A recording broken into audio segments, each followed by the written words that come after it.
This is a sort of short introduction to the Uwharrie 208 Lodge. My name is Paul Huffman. I am a former lodge member. I was inducted back in 1981, and I was in the lodge for several years after that. And I'm by no means no expert, but I was wanting to just pull together some of the information I had. This is a presentation that was given at a Cracker Barrel. To start with, the lodge was founded back in 1941. Here's the original charter. This is from a photo I took at the Old North State Museum. They have a really nice museum there at Cherokee Council Camp. Lodge number 208. It was signed by the Scout executive, Bun Hackney, sort of one of the key players who really got Uwharrie going on the council side for many years there. Here's the back side of the charter, or page 2 of the charter. You can see the name and the symbol, it's Uwharrie, and the symbol or the totem is turtle. So the first patch came out in 1941. This is an oval, and this is a scan of that. This is some history that you can find on the Lodge 70 website. They've got a nice history document. Well, troop elections for the OA were held during the summer and supervised by an OA member. And then they amended the rules back in 1957 that actually allowed the Scout executive, he was also empowered to name camp staff members to the Order of the Arrow. So there's an interesting story that I've heard for many years. The legend would have it that Bun Hackney would line all the scouts up and at camp and have them stand from tallest to shortest. And then he would walk down the line and say everybody from this point up was a candidate for the OA. And it was suggested he was looking for the bigger boys who could do some cheerful service around camp. If you go back to the patches, so we had the X1, which was the first patch up here in the upper left. There are actually 6 of the sort of X-shaped, or I guess 5 ovals and a square. The X2 is the one you'll see more often.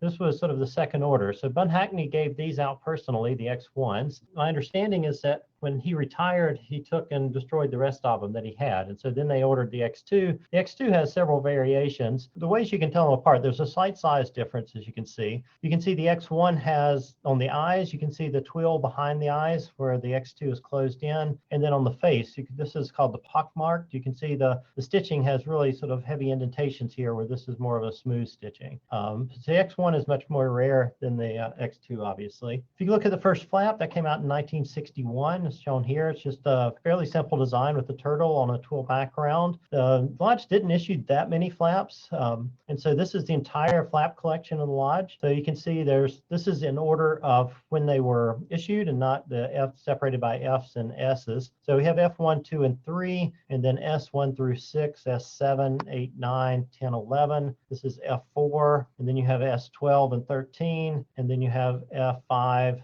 6, 7, and then S14 there. So in terms of the sort of difficulty, by far the F3 is the hardest one. The story there goes that there was a group going out to Philmont who took a bunch of the F3s out to Philmont and traded them off there. So there was the number that was kept locally were quite small. So that one is probably by far the hardest. The S2 is a little bit less difficult, and then the F1. Of the other ones, probably the underwater turtle here, the 7 and the 14 are probably the other 2 that are more difficult to get. And this was sort of last run of this sort of series of flaps with the 12, 13, and 14, and there just wasn't as many made. And it was sort of right at the end of the Lodge era. The 81, I'll point out, that was my ordeal flap, so it was an anniversary flap. Here are a few designs that I found over these were actually by Roddy Hobbs that were sort of sketches of flaps that were never made, but I thought I would throw those in just for sort of historical purposes. And then there's another couple of designs. A couple on the right were sort of sketches that weren't colorized. So if I move to the event patches, so this is a series of 16 patches that basically those are the only event patches for the Lodge. So it's a very finite number. These are somewhat hard to find. Uwharrie was a small lodge, and so there weren't that many patches made for each of the events. So you can see these go numerically from 76 up to 1991. The 76 is probably the hardest one of the group. Probably the 89 is a little bit harder than some, and then the 77 is a little bit harder.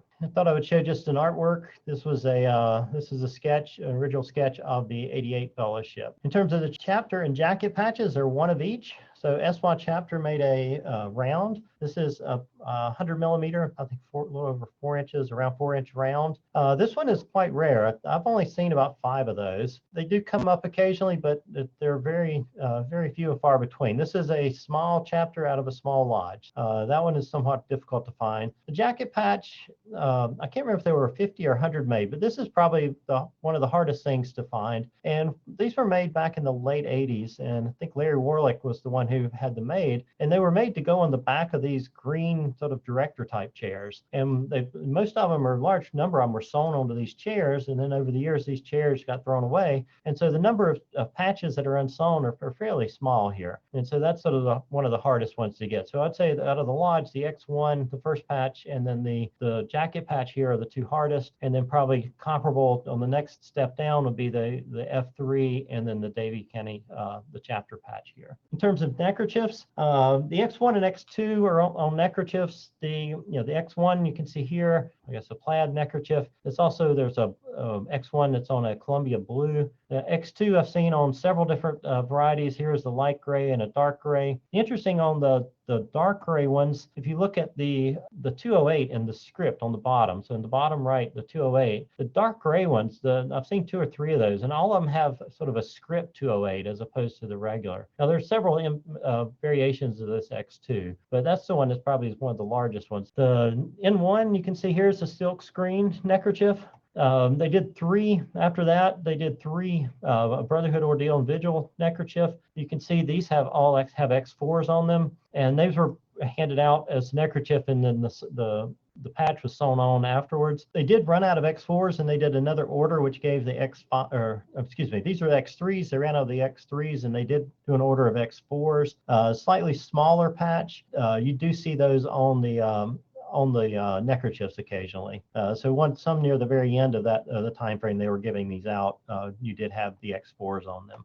They did an embroidered an X3. You can see here there are actually 2 orders of this, and there were some slight variations. But so there's an A and B, and the easiest way to tell is if you look closely at the turtle, the dot for the top center sort of shows through behind the fleur-de-lis here, where on this one you don't see the dot behind the fleur-de-lis. There was also a neckerchief here. This is a green, just a green triangular where they had the X4 sewn on it.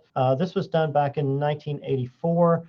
This was done by actually Charlie Garwood, who recently passed away. He put the X4s on the green neckerchiefs basically as a way to get rid of a reasonable stockpile of X4s they still had laying around. In terms of neckerchiefs for events, you can see these are the conclave neckerchiefs that we know about. You can see there's 5 of them. So these are the delegate neckerchiefs. There's a 79, 80, 81, 82, and 87. All of these are silk screened onto the fabric. There was a NOAC neckerchief that was 81. This is also a silk screen, and it was on a brown neckerchief. There's no Uwharrie markings on here. And then there's one event neckerchief. It's the 81 Fall Fellowship. This was done on site, the silk screening. Basically, you purchase the square piece of cloth, and they would silk screen that on in front of you. There was a number of other silk screens. One of the scoutmasters out of Welcome, North Carolina, his name was Jim Sutphin. He owned a silk screening company, and he would bring the silk screening stuff out to camp on a lot of the weekends. And so there was a lot of silk screening going on. And then there was a company out of High Point, I forgot the name of it, but they donated a huge amount of sort of leather to the camp. And so a lot of times you'll see these silk screens on leather just because there was so much of that laying around. Here's a t-shirt that had Uwharrie 208 on it. Here's a Workday. This one's about 1 foot tall.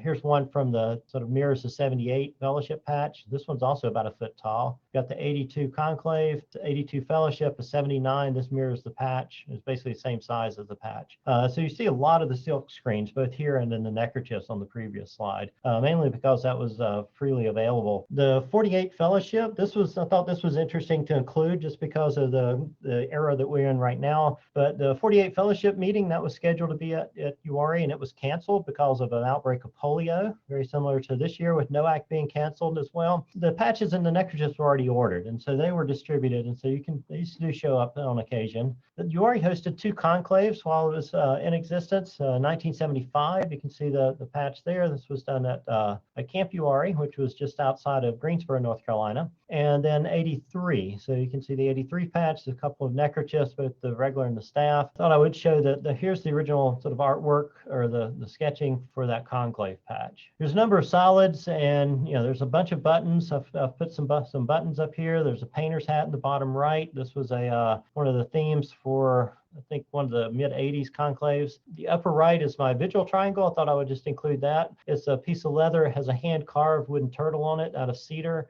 This was actually hand-carved by Roddy Hobbs, who did a number of the turtle carvings throughout the years. So Uwharrie merged in 1991 with General Green, and so Uwharrie Council merged with General Green to become the Old North State Council, which is what it still is today. And so the lodges emerged in as well. So Tally Tack Tacky, who was lodge number 70, is a little bit older than Uwharrie, and then Uwharrie merged. This lodge was only around for a couple of years, and so this only has 6 flaps, and they very quickly in 93, Old North State merged with Cherokee Council or consolidated. They stayed Old North State. Kewanee Lodge merged with Tsogalii and then became the Tsoiotsi, which is what it is today. So the Tsoiotsi Tsogalii number 70, this is formed by the 3 lodges, the Tally, the Uwharrie, and Tsogalii.